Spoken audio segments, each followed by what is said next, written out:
All right, I'm here with Rob Gerlach. How you doing, Rob? I'm doing well. How are you? Good. Thanks for coming on. I've been wanting to get you on for a while, and it just seemed easy. Head over on the lunch break and get you on. So, can you just tell the listeners a little bit about yourself? Yeah, so my name's Rob Gerlach. I'm the Executive Director of Tech Transfer and Commercialization at Wichita State University. And that's really a ridiculously long title. So I try to break it down. I still don't think my parents know what I do. So I try to break it down is what do we talk about when we mean tech transfer and commercialization? What it is that we've got all these amazing technologies that are being created by faculty and staff and students here at Wichita State University. My office's role is to find a way to get them off the campus and create new products and services that can actually impact people's lives. So what we're always angling to do is push new products, new services out that can impact positively people's lives, because that really helps with what we are trying to do as a mission at Wichita State University. Mm-hmm. You know, Wichita State is the only urban serving research university in the state of Kansas, and we really take that mission seriously. Dr. Muma talks about it a lot, and part of that is to make sure that what we do on this campus impacts the community outside. Wow, that was awesome. That was a great way to kick this off. So I want to dive in just a little bit. Okay, so what is your relationship to Wichita? Where did you grow up? What did you go to school for? That kind of stuff. Yeah, definitely. So I say I'm from Ohio, but I keep getting told I'm not allowed to say that because I only lived there for 2 years before we moved to Wichita, Kansas area. So I grew up in Derby. Mm-hmm. Got my undergrad degree from Wichita State University, mechanical engineering. Shout out. I did not get summa cum laude. I was only magna cum laude. I can still tell you the faculty member who prevented me from doing that, but in order to make sure we don't ruffle any feathers, we'll keep that information close to the vest. But really, it was probably my junior year of undergrad, I started realizing, you know, I'm grade-wise doing real well with this engineering stuff, but am I really going to make a good mechanical engineer? Sure. I think you being an engineer, you probably understand what I mean when I say this. There are numbers engineers, and then there are real engineers who like understand what's really happening, and I certainly did not fall into that category. So I started to, I would say, panic a little bit, and I called my dad up one night, and I mentioned, you know, I don't know if this engineering stuff is for me. And he did what every good parent should do. He immediately goes, we paid a lot of money for you to be going to school. What do you mean? But then he gave me some advice. He kind of helped me think through it, and he threw out the notion of going to law school to become a patent attorney. I didn't even know what a patent was, I don't think, at the time. Right. But I really took that to heart, and I decided, what the hell, we'll give it a go. And so I went to law school at SLU Law, St. Louis University School of Law. I like to say it's the more important law school in St. Louis. There's this other one called WashU that some people may have heard of, but SLU is definitely the way to go. Went to SLU Law, private practice in St. Louis and Houston for a while, and I got a call one day saying, hey, do you want to come back to Wichita State and run the tech transfer office?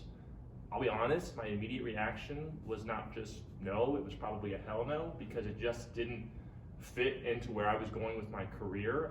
Sure. I was an associate at a law firm at the time, but I was definitely a rising associate, and I think I was on a really nice partnership style track.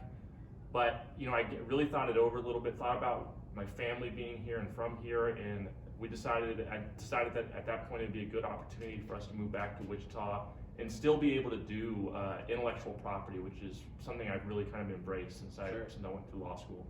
That's really interesting. I know I was also a mechanical engineering grad from Wichita State, and so I was here 2011 to 2015, and I don't know if it was maybe just when I was here, or I don't know, just the innovation in Wichita is different today than it was then.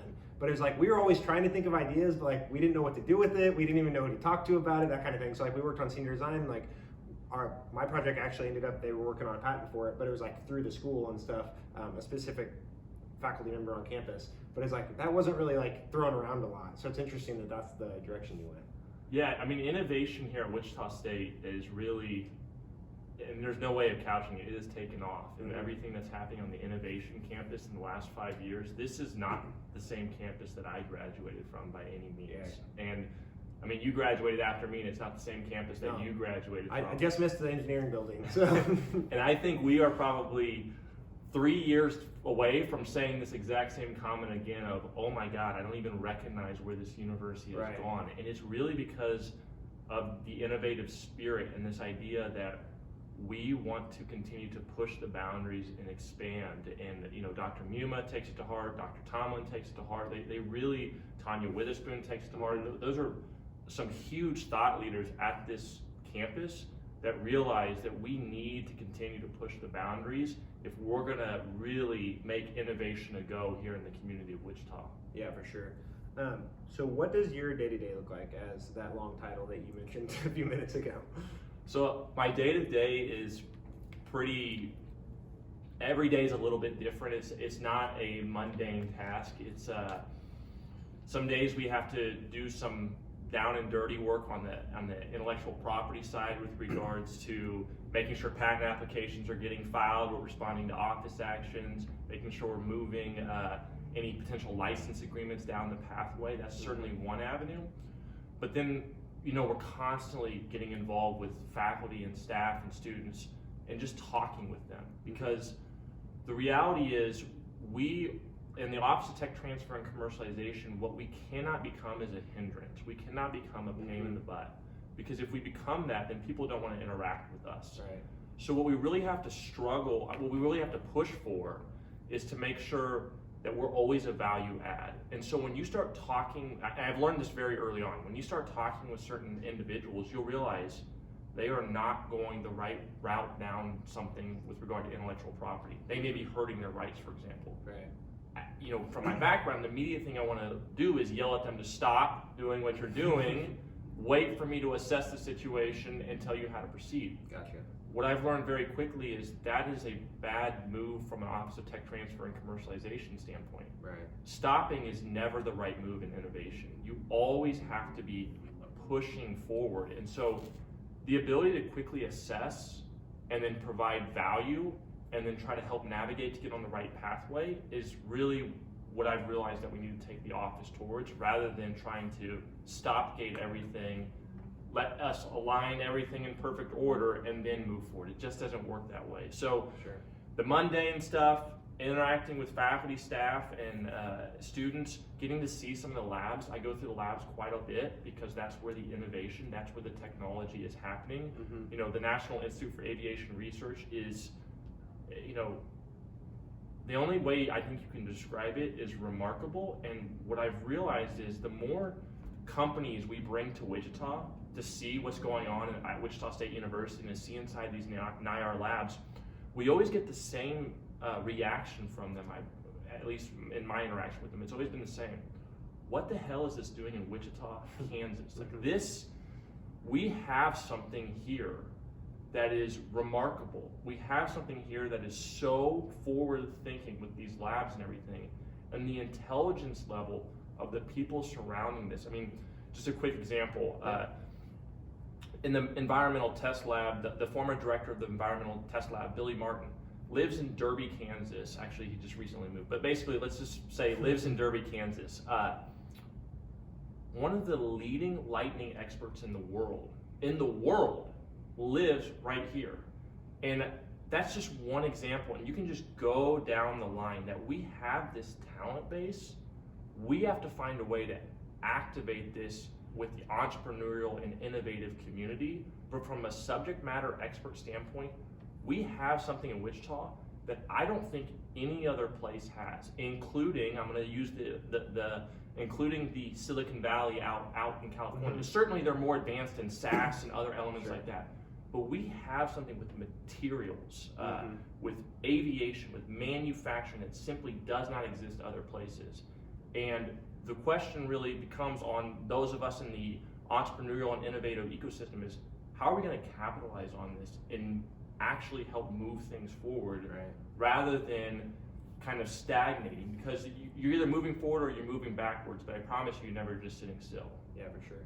And I'm glad you gave some examples, because I was going to ask, okay, I understand we're innovating, we have the innovation campus, but what does that actually mean? And so the aviation, materials, all those different things. And it's also happening with some of the faculty members too. I want to stress that. There's a faculty member at Wichita State University, Darren Dufresne, who has been working with one of his grad students who's now in Florida, Aaron Rodriguez, and they're trying to find a way to enable blind and visually impaired individuals be able to interact with comic books and other largely visual texts or largely visual images the same way a sighted person would. And it's amazing how far Darren and Aaron have taken this project, and they're still pushing forward. And they've formed a company called Visling LLC, and they're out there trying to get grants, and they're out there talking to developers to figure out how to make this technology work.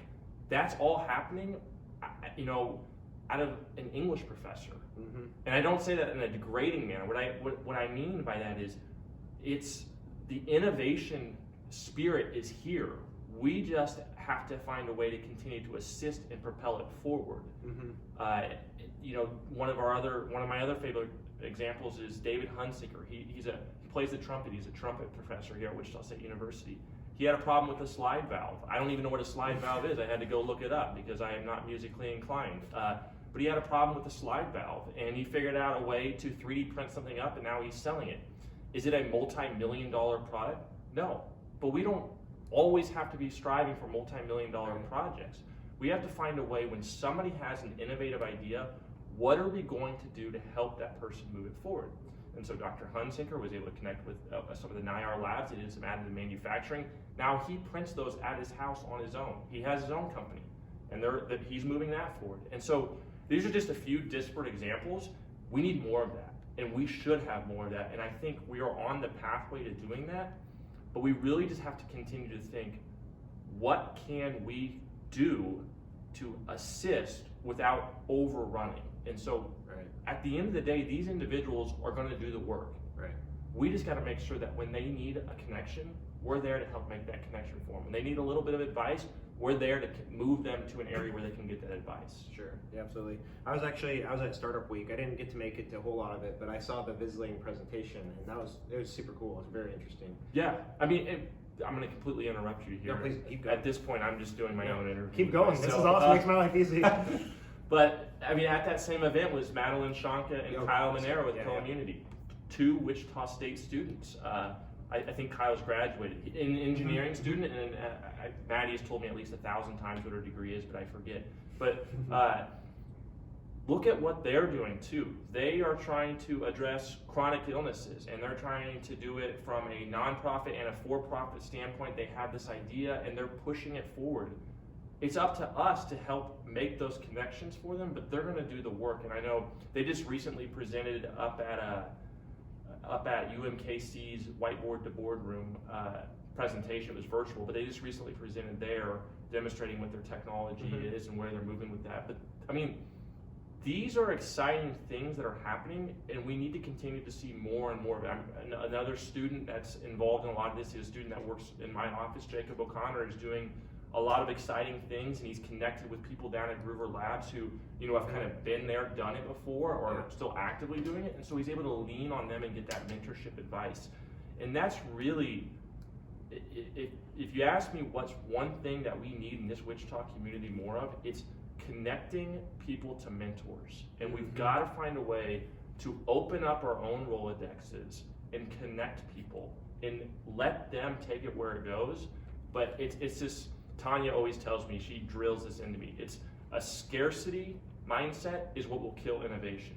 You have to have an abundance mindset. There is not a limited pie and we're all grabbing for pieces of that pie. We can grow this pie bigger. And so don't be afraid to throw something over to someone else with the thought of, oh, but I'm going to lose control over it. That's not the right mindset when you're trying to build this innovation ecosystem. Right, absolutely. Yeah, I think, I don't know if you follow, I mean, you're in the startup ecosystem, obviously, but like the greater ecosystem and everything else. But Yuval Ravikant talks a lot about how it's not a zero-sum game. Like just because one building is built doesn't mean you tear down the rest of the buildings. It means all the buildings can be taller, or they can build on top of each other. But so you gave a lot of examples. So can you kind of walk through? I don't know which of those you actually did help with, but if you were to, like the Visling, or I think Maddie, you know pretty well. How do you help those people? What does that actually look like? Obviously, like the connections and like the patent stuff, but what does that actually look like? Yeah, so I certainly don't pretend to have all the answers, and my role, what I try to do is just help guide and assist and connect. So, for example, let's take Maddie. So Maddie has been really trying to push co-immunity. And so she went through the e-launch program. And when she was done with the e-launch program, she kind of came to me and said, okay, what next? What do I do now? And so I said, well, why don't we start connecting you with some other people in the ecosystem who are not part of e-launch anymore and try to help build that out a little bit. And so I know I connected her with,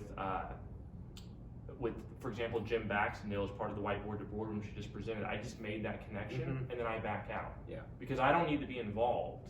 I just need to make the connection. Right. Now, so Maddie met with me, I swear, we met what seems like every single week for at least 1 to 2 hours. We met and we talked through it and we pushed through it. And there was a point when I told her, I said, Maddie, I can't help you anymore. Like, you're reaching areas that I don't have any knowledge to give you. But what I will promise you I will do is I will go find somebody to connect you with, and then you go and you continue to work with them. So she's part of, there's Innosphere Ventures is an accelerator program based out of Colorado Springs in Colorado. Mike Freeman is who runs that program. We've started to pull him in. Wichita State is partnering with him on a few things. I connected Maddie with them and I said, Maddie, go there. Mike knows what he's doing. Innosphere Ventures knows what they're doing. And so she's part of that. It's a virtual cohort. That's one of the positives out of the pandemic, right, is the virtual aspect. Yeah. So she's part of that cohort. She's getting mentoring and training that there's no way I could have offered her. And she's getting it from people who have been there and done that and who know how to make sure she's moving in the right direction. And that's really, what is the secret to Silicon Valley? It's the fact that when somebody has an idea and they go to someone else, if that someone else doesn't know how to help, they don't just say, oh, I just can't help. Right. They connect them with somebody else. And then you get this, it's like the neurons in your brain firing. Like, it doesn't take forever for an idea to transmit and for help to suddenly surround an individual. One of the issues we have in Wichita is it takes a while to get help to surround that individual. We have to continue to work on that if we're going to improve in these areas. Yeah, for sure. I think it's kind of like the PayPal Mafia, right? Like correct. Peter Thiel or Elon and all those guys. I don't even remember the other guys' names, but they're all like billionaires too. But just they start doing David Sachs one of them. Yeah, and so it's like they all get their funds. They can help each other. They're like, hey, we got this idea. Yeah, like you said, just passing that information along. So it's like, what does that look like in Wichita then? How do we spur that on and continue to speed it up, I guess? Yeah, so I think, again, this is just my own personal opinion, but the way I think it looks like in Wichita is not just isolating Wichita. It's we don't have enough density to isolate Wichita. Right. I mean, that's one of the things that we all kind of like about the Midwest too, is we have our nice space and our areas, but with that means you don't have the same people density. Yeah. So how do we break that down? It's that we stop looking at it as Wichita. I mean, Wichita State, for example, has done a great job with the 35 corridor and the Shocker City partnership, bringing in people from Houston and from Tulsa and from other cities. That's what this looks like. We have to connect our entrepreneurs with somebody in Kansas City. We have to connect our entrepreneurs with somebody in St. Louis. Sure. These areas are less than 6 hours away to drive. St. Louis is 6.5, and if you go a little quickly, you can make it in under 6. That is what this looks like. Because when you start to connect all of these dots together and form not just Wichita, but an entire ecosystem. I mean, up in Nebraska, Omaha is another part of it. Tom Chapman is an individual from Omaha who comes down to Wichita quite frequently. He worked with Greater Wichita Partnership to evaluate our ecosystem and everything like that. So that is what this looks like. We have to start making more connections. When you have somebody you can connect them with, you make that connection. Yeah, I've heard the term, I definitely did not come up with this, I heard it somewhere, but the Silicon Prairie. We almost need to like brand it as something different, competing against the Silicon Valley. So somebody has an idea, whether it's a student, I guess one aspect I wanted to get into, this isn't just students you work with, correct? You work with community, and what does that relationship look like? Yeah, so we're willing to help anyone. Now, being part of the university, we have to be mindful of our time and our resources, but one of the benefits of being at the university is one of our missions is to serve the community. So serving the greater Wichita community enables me and my team to meet with folks who have ideas and find ways to help them advance it. Now, we can't give legal advice. Obviously, we're not a law firm. Just because I happen to have a legal background doesn't mean that we can give legal advice. And so I'm always very careful about that, explaining, this is some general advice, but What I can do is if somebody has an idea, I can kind of walk them through and say, you are at the point you really need to be thinking about IP protection, filing a patent application, if that makes sense. Or, a lot of people will tell you go file a utility on this. You should probably be thinking about design on this type aspect because here's some benefits of that. So there's those elements that we can do with working with the community.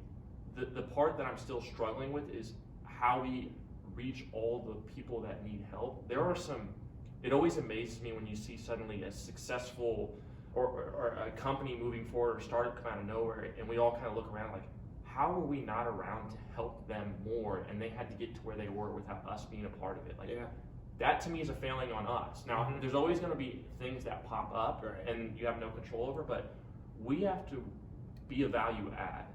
And we are not entitled for people to come to us asking for help. We have to show that we will give you value if you come to ask for help from us. And that's something that I think we always have to keep in the forefront of our mind. It's something I constantly try to remind myself of is when something happens and I wasn't aware of it, human reaction first is, well, what the heck? Why wouldn't they have involved me? I mean, this is right up my alley. But then I always try to stop that mindset, and the reality is, maybe I wasn't involved because I'm not connected enough with that group. So how do I get better connected with that group so that way next time I can be a value add during the process? You should never look at something that has occurred and say, that shouldn't have happened because I wasn't involved. If it was a great event and you weren't involved, you should look at it and say, how can I make sure that they know that I am wanting to be a part and wanting to be a value add? Yeah, that's interesting. I think I've been in so obviously with Wichita Life stuff, been in the ecosystem a little bit. So I've got to interview some awesome people like Jason Taves or Stephen Werner, and then like Trevor Kratz. I'm meaning to interview some of those people, like Jocelyn. They all have these awesome companies. You got to get Trevor. Yes, I know. I need to. He was giving me crap for the startup week. I need to get out very soon. But I think something that I've noticed with all of those guys or girls is that they are like so willing to help. But I think it's just a matter of like you said, like connecting. Like if people don't know they're there to help them, like as a mentor, or they don't know you're here to help with kind of your expertise, it's like, how do we get that more out there? And obviously this is one aspect of it, but it's like, how do we continue to like connect that, especially connecting the mentors to like the students or the people that are really innovating. Do not operate in a vacuum. Operating in a vacuum, building something in a vacuum, building it so it's going to be immaculate and just thinking that people are going to fall from the sky wanting to come to it is a surefire way to spend a lot of time and effort and provide no value add. So getting things out there as quickly as possible is as important for us at Wichita State as it is for entrepreneurs to realize that they can't just continually iterate. They got to get their first prototype out there. Well, it goes both ways. Yeah, absolutely. So again, let's go back one step. So if a student or a community member like myself comes to you, and let's say, I guess maybe for the students, if you help them with the IP stuff, with the patent applications, whatever like that, what does that relationship look like? Okay, so you're commercializing an idea or a patent type deal. I feel like I've read this at some point in the past, but like, is there a cut to the school, cut to them? What does that breakdown look like? Yeah, so that's a good question. If the individual is a faculty member or a staff member of Wichita State University, then the intellectual property is owned by the university, and the university has, I call it a waterfall, where if licensing revenues are ever generated through a commercialization deal, a portion of it goes back to the contributor. Wichita State's very favorable. 50% goes back to the contributor, that is nice, which is substantially higher than most universities. Most universities are around a third. Okay. So 50% goes back to the individual, 25% would go to that individual's college and then or department, and then the other 25% supports what we do in tech transfer and commercialization. If it's a student, the student owns their own intellectual property, and the university is not trying to find our way to elbow in and get a cut. That's not what we're here for. We're here to just help the student or the community member. We're not trying to elbow in and try to find a way to get a cut. We have to be mindful of our resources, but we also have to realize that this is part of our mission, is to help these folks. And so, again, it goes back to, we're not a law firm. I can't write the patent application for you. I can't file the patent application, but I can connect you with some different attorneys. I can connect you with some different folks who, then we can call up and say, hey, come on, really help them out. And we can lean on them. The attorneys out there don't like to hear me say this. Lean on them to keep their fees as low as possible. But one of the ways that Wichita State has tried to address this, because I don't know if you know this, in Wichita, you cannot find a patent practitioner with a search warrant. I mean, it's just a very difficult thing to do. There's only 8 registered patent practitioners in the entire city of Wichita, Kansas. Wow. I am one of them. A student of ours that just graduated through our Gateway to IP program here at Wichita State, she is one of them, and she now works as a patent agent at a local law firm. Mm-hmm. But most of the other ones are in-house, so I'm in-house. Sure. So there's not a lot of private practitioners out there. Put this into perspective. We have 8 in the entire city of Wichita, Kansas. The law firm that I worked at in St. Louis had 20 on a floor. Wow. We are home to some very large companies here in Wichita, and we only have 8 registered patent practitioners, which means our IP IQ of this city is way too low. We need to raise our IP IQ. And one of the ways that we're trying to do that at Wichita State is that Gateway to IP program. So I have students who all have a hard science undergrad, which means they're eligible to sit for the patent bar upon graduation from undergrad. They can sit for the patent bar. Interesting. If they pass the patent bar, they become a patent agent. So they are a patent practitioner, a patent agent at that point. Mm-hmm. They can then go to law school if they want, or they can remain a patent agent and engage in patent prosecution. And prosecution is the process of going to the United States Patent and Trademark Office and saying, hey, I think I got something, would you be willing to give me a patent on it? Mm-hmm. That's the patent prosecution process. So the Gateway to IP program, hard science undergrad, that way once they graduate, if they want to, they can sit for the patent bar. And at Wichita State, we go one step further. We're going to help them pay for the review course to sit for the patent bar if they're in the program for a certain amount of time, because we really need to increase patent practitioners. We've already put out 1, but I want to put out more over the years to come. And so they work directly with registered patent attorneys in other communities. So I connect them with people in St. Louis. I have a student this year who's going down to Houston, working at the law firm that I used to be down in Houston, working there as a summer associate. We make these connections so they build their intellectual property IQ while they're still in undergrad. The benefit of all of that is they are better equipped to become a patent practitioner after they graduate from Wichita State University than I was when I graduated from law school. Sure. I had never written a patent claim. I had never read a patent claim when I was going into law school. These students have already done that. They understand what a patent looks like. They've done some prior art searching. They understand what claims are, what a detailed description is, what drawings are. They understand the mindset that there's patents, there's copyrights, there's trademarks, there's trade secrets. They all interact in very unique ways. And you got to think about all of it if you're building a strategy for your business to protect your IP. That's all happening at the undergrad level. The program right now is relatively small. I've only got 2 students in it. I'm hoping to grow it. One of the problems with growing it is it requires that personal touch element. Right. And so as I continue to connect with more and more law firms, I connected with a law firm in Pennsylvania recently. I connected with a law firm in Cincinnati recently. I connected with a law firm in Virginia. They're all interested in this. Right. There is not enough patent practitioners in the United States, period. There's certainly not enough here. Yeah. So how are we going to help increase that? By creating a program at the undergraduate level. It's really been remarkable to see. I mean, my students love it. They love the opportunity. I would definitely would have thought about that if it was around, or if I would have known. That's exactly awesome. Yeah. Very cool.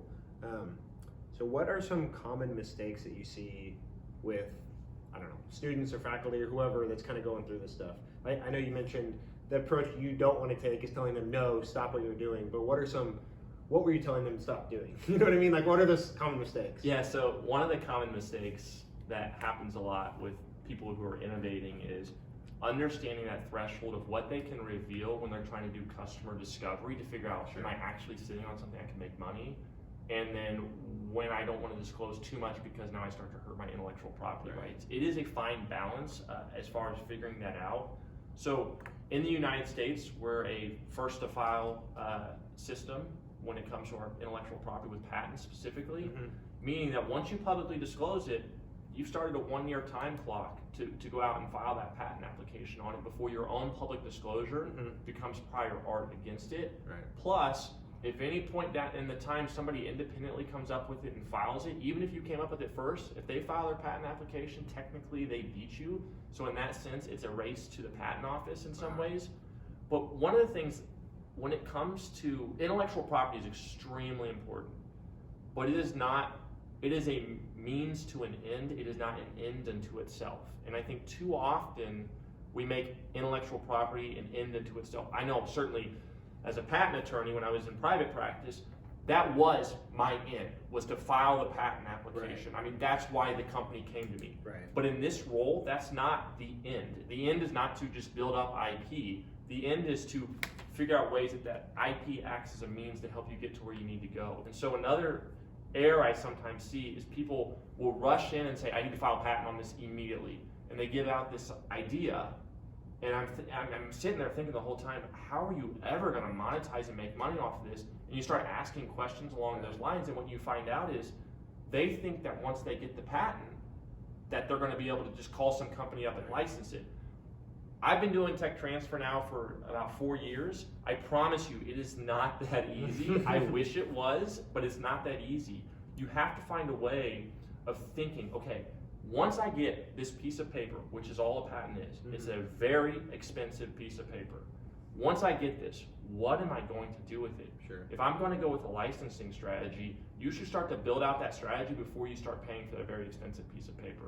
So that's another common mistake, is making intellectual property the end rather than a means to the end. Okay, so to extend that a little bit, something I've heard a lot, or I've heard both sides of it, but I think one side is a little heavier, but like ideas are a dime a dozen, or like the ideas versus execution. So how would you kind of touch on it there, but how do you describe like the ideas versus execution? Where it weighs more heavily, like, I don't know, you know what I mean? Yeah, I think at the early stage point, ideas are a dime a dozen.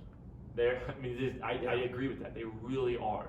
And it all is about execution. How are you going to move that idea forward past it being written on a piece of paper, past it being printed on a 3D machine? How are you going to manufacture it? Are you using injection molding? Do you know how much a mold costs in the first place? Like, how are you going to continue to move this forward? Yeah. And it's not a parallel, it's not a series of steps. I think everyone wants to think that this game that we call innovation and entrepreneurship is just do this, then this, then this, then this. If it was that easy, it would be just like baking, like following your recipe. By definition, that's not innovation. Correct. If there's a Exactly. So it's really, you gotta have this, it's like a bunch of random nebulae floating around, and you gotta find out how you navigate through these and connect it through while other things are being sustained at the same point. So, but to your specific question about technology versus execution, or idea versus execution, which matters more, I always am going to say at the early stage, execution is all that matters. Now, once you're an established business, I think you evolve and evaluate your strategy, and sometimes at that point, ideas become more relevant. I think it always reminds me of like, I don't know, like an Airbnb or something. You're like, oh, I thought of that 3 years ago. It's like, okay, so did 100,000 other people probably, but they didn't execute on it at all. Yeah, and if you, do you listen, I don't know if you listen to How I Built This, I'm obsessed with podcasts. So have you listened to the Airbnb one on How I Built This? Yeah. It's remarkable. Yeah. It was not a scalable business. They did not build a scalable business. They were individually going around personally taking the pictures because they realized that crappy pictures meant nobody wanted to stay there. But then, once they figured out execution-wise and how then they start to translate it. Yeah. So that's another big thing I think people mistake is they immediately just want to go to, how do I build this enormous scalable business? You got to have the ability to get there. You got to have a market out there for it, but you also have to realize I got to start small and incrementally get to where I need to go. For sure. Shift gears just a little bit. I know you guys, I think it's under your branch, but the Shock Talk podcast. Yes. Can you talk a little bit about that? Yeah, so the Shock Talk podcast is now, we merged it with the Alumni Association because they were also doing a podcast, and we thought, why not just have an Innovators series underneath it? So their podcast is now called the Shock Talk podcast. Cool. But really, I got to be completely honest, where the entire podcast idea came out of was, I mentioned Jacob O'Connor earlier. It was out of Jacob O'Connor because he had a podcast coming to Wichita State University called Venture Mentality. Oh, cool. And so Jacob's from the St. Louis, Missouri area. He's actually from Illinois, Columbia, Illinois, which is just outside of St. Louis. And he came in and he was talking to me about his podcast. And I go, I want to do a podcast. So let's do a podcast here with local folks. Yeah. Because Jacob had already, as a high school student, Jacob had interviewed Mark Randolph, who is in some ways arguably the real founder of Netflix before it transferred over. Wow. He'd interviewed professional athletes as a high school student. He had interviewed, I think he interviewed Jay Billis. That's really cool. And so I'm looking at, I'll never forget, he's an 18-year-old kid, and I'm like, my God, look at all these Yeah. So I just told him, I said, I'm going to hire you. You're going to do a podcast. Are you cool with that? And he goes, yeah, sure. That's awesome. And so I hired him, and we started making a podcast. He kept wanting me to be a co-host on it, and so I did that for a few episodes. But in reality, it was just really me trying to get airtime, putting myself out there. So I realized it wasn't being a value add. But Jacob has had an opportunity to interview some amazing people here. I mean, let's see. He interviewed Roy Moy III. I don't know. Are you familiar with Roy? Yeah, I met him in the dorms my freshman year. Okay. So yeah. Roy is remarkable individual. Like a Renaissance man. His ability to sing just puts me to shame. Jacob's interviewed Christina Long. You know Christina? Mm-hmm. Another huge shaker and mover in everything that we're doing here. He's interviewed Luke Luttrell, Social Tap here on campus. Luke also does stuff with signage here in town. He's a serial entrepreneur. You know, you can go and listen to all of them, but what I'm trying to get across is Jacob is who, you know, he was given an ability, a platform. I hired him, but I told him, you go do it, dude. Yeah. And then so one of the points he came to me with was, Rob, I need help with introductions. So this goes back to where we started on this whole thing. Yeah. I said, all right, we'll get you introductions. And so everybody he's interviewed, we had some way of getting him an introduction to. Right. Either I had a way, or I reached out to a different faculty member. I know Don Hackett connected us with Susan Brandis. I think that's who made that connection for us. So that's just another example. So the Shock Talk podcast is another example of where you just made a connection, and then I step out. I'm not even really involved in it anymore. Yeah, awesome. I let it run. The Alumni Association, Connie over at the Alumni Association is doing a really good job. Her and Connor and Jacob they continue to make it go, and I know they're trying to interview additional people as well. So it's fun to see, because in the Midwest, we are really bad about talking about successful people. Yeah, it's kind of like the humble element of us. We don't want to go out but some of the people that we have in our community are freaking amazing. Yeah, and we 100%. want to hear their story. We need to hear their story to encourage other people to do it. Yeah, absolutely. I agree 100%. A big reason why I started this podcast. I think it's like the same mission, but it's awesome, his point of view, and I love that. So I'm gonna mix it up a little bit. We have some kind of more rapid fire questions, a little more general asks to everybody. But what is something you often recommend to people? It can be books, podcasts, movie. You mentioned How I Built This. So I'm a big book reader and podcast listener. So books and podcasts. And so I ran across this podcast. I actually pay for one podcast. Wow. I think it's called Founders, and it's the Misfit Feed. And it's a guy who reads books, and then he does an 1.5 to 2 hour podcast on them. And what I have found is I listen to it, and sometimes I'll listen to these 2 or 3 times, and then I go buy the book or check out the book from the library and I read it, and I get so much more out of the book because it's not new to me. Yeah. But so he's recommended some amazing books I've read off of that. So the Founders Podcast is one that I highly recommend. Okay, I'm gonna look it up. It's only like $5 a month. I'm not familiar with that, so I'm gonna look that up for sure. What is the favorite failure in your life or your career or anything like that? So I guess my favorite failure has to be my failure of becoming a mechanical engineer. That's what led me to go into intellectual property law. Sure. And it's enabled me to come back to Wichita and really try to help with the innovation ecosystem, something I really love to do. I always say, I do get paid, but I'm not convinced that I wouldn't continue to do this if they stopped paying me, because it's so much fun. I enjoy coming to work every day to do this. Right, absolutely. What is your definition of success?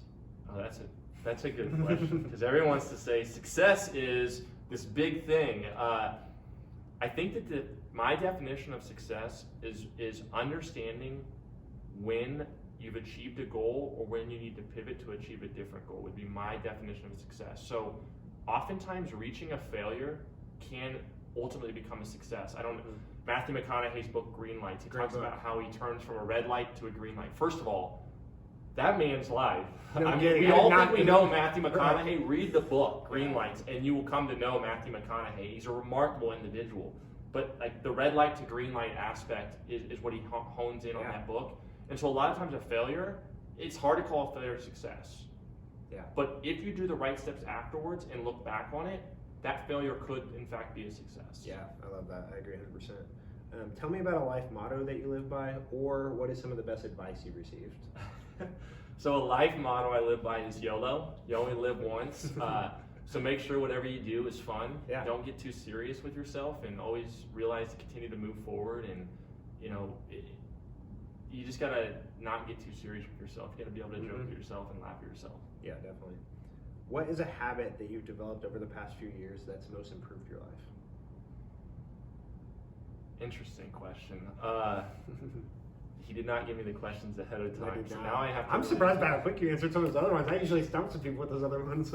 So one thing I guess I've developed, and I got to credit like somebody like Tanya Witherspoon with doing this, is that scarcity versus abundance mindset. I would say I'm starting to develop better the understanding that when something happens and I'm not involved, and when something happens and I'm not involved, that it's not like I should look at it with a jealousy feeling or anything like that, or I should like, what the heck, why wasn't I involved? I really am trying to avoid that. It's human nature, we all go through that, I think, but I'm really trying to look at it, that's great, because the reality is there is only 24 hours in a day. No matter how many times you try to solve that problem, you're never going to increase the number of hours in a day. And the amount of work that we have to do here in the Wichita community, we all could pitch in for 24 hours a day, and we still would have work to do. We are always going to be growing and moving in a positive direction, hopefully, but we need more people involved. And so one thing I'm developing and trying to continue to develop is the understanding that just because I'm not involved doesn't mean it's not a bad thing. It just means that I got to realize that some things have to take place without me personally being involved and me trying to control everything. Yeah, absolutely. What is your favorite part of Wichita, or what's a hidden gem in Wichita? Oh, so a hidden gem in Wichita. So I have a 6-year-old son, and him and I recently have started going to the arcade. Yeah. I don't know if you've been to the arcade. I actually haven't, man. I've been wanting to go, but I've heard it's awesome. It is really fun. I will tell you, like the Teenage Mutant Ninja Turtle games is Lincoln's favorite. But I don't think so. For those of you who haven't been to the arcade, it's just all these amazing old machines, games that you can play, and then they have pinball machines. But the arcade games themselves are set so you don't have to put coins in. So you pay a fee to get in, and then you play unlimited lives.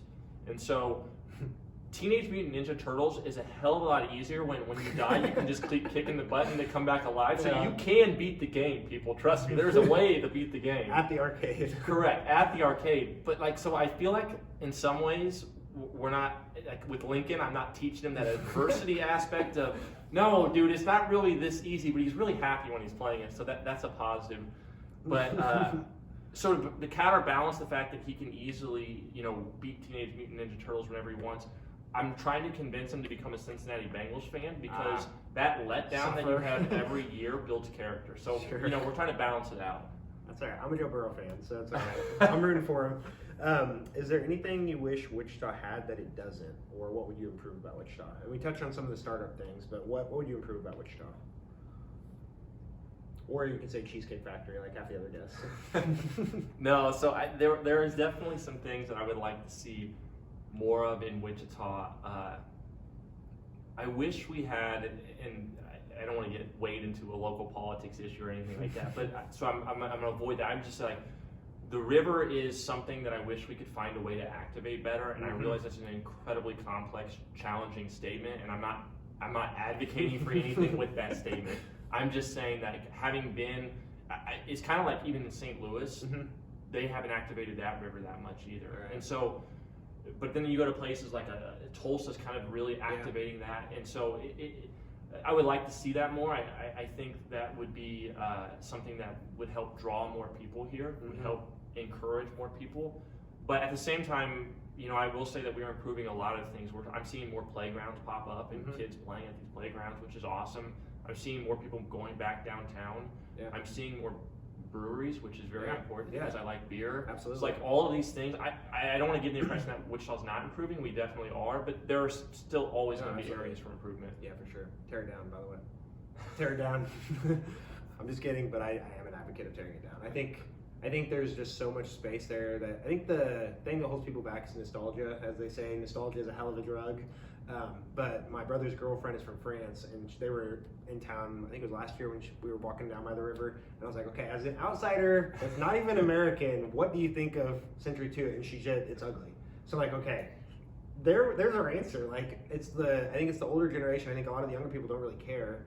Like the Gen Zs, the younger millennials, we're just like, okay, let's just tear it down, move on. We can build something cool, build maybe a something that resembles it, so for the nostalgia's sake, but I don't know. You don't have to answer that for your sake, but... No, I think one thing that we have to think through and how to do, I'm not speaking specifically on that topic, but just in general, is there is real value in finding ways for younger folks like you and me. I guess I'm 32, so I still throw myself in the younger crowd. I'm almost 30. So. Okay, so there's opportunities for younger folks like us to figure out how to interact with people who have been there and done that before, and they may be a little more set in their ways, but there's some real value that if we can figure out how to connect these dots properly, I mean, because you and I have thoughts and everything, but they have ways of getting thoughts done type things. So there's got to get that push and pull from that. I agree, absolutely. Last question: what does Wichita mean to you? Yeah, that's it. So that's the best question that you've asked so far. So, I've never been one who's really like this huge Wichita Pride type individual. I didn't grow up that way or anything, but having moved away and come back, I think I've changed my mindset on that a little bit. I really think, to me, Wichita is this amazing community that's close-knit and tight and has history with it from entrepreneurialism and everything else. And we are at this cusp of moving Wichita forward. And so to me, what does Wichita mean? It's just this huge opportunity to continue to grow like family and community in a way that just doesn't happen in other areas as much in the United States. And everybody knows what they're used to, but I will say, like, when I went to St. Louis or I went to Houston, I just didn't feel as connected, but I made some wonderful friends, and I mean, there were some amazing people. Some of the nicest people I've ever met in my life were in the Houston area. I mean, just so willing to outreach and do anything for you, but there was still something like just missing. And so to me, Wichita fills that missing element, but it's really on us to figure out how we can continue to promote this community in a way that continues to add to it, because the reality is, we are either going to move forward or we're going to move backwards. We're not going to stay still. And right now, we need to continue to import talent. So we need to make this a place that when people come visit, they say something special is going on here, and I want to be a part of it. Yeah, I agree 100%. Rob, thanks for coming on. This was fun. I'm excited to talk soon, just so, every year or something, so we can keep seeing what the updates are with the school, with innovation, with IP, tech transfer, and everything. Where can people connect with you, find more about you, or if they want to get in touch with you, where can people find you? Yeah, so my email address is rob.gerlach@wichita.edu. And, I'm very open. Once somebody connects with me, I'm happy to give out my cell phone number and text with people and try to help in any way I can. That's probably the best way to reach me, is by shooting me an email. I'm also on LinkedIn. I try to stay heavy on LinkedIn. I don't have a Facebook. As shocking as that is, I don't have a Facebook. Oh, I don't have a Meta either. You're falling behind. So I'm just way behind, folks. But I do have a LinkedIn, and I stay pretty active on that. So follow me on LinkedIn as well. And I try to make sure I spread opportunities on LinkedIn and other things like that. Perfect. I will link all those up. But thanks again, Rob. Thanks, Landon.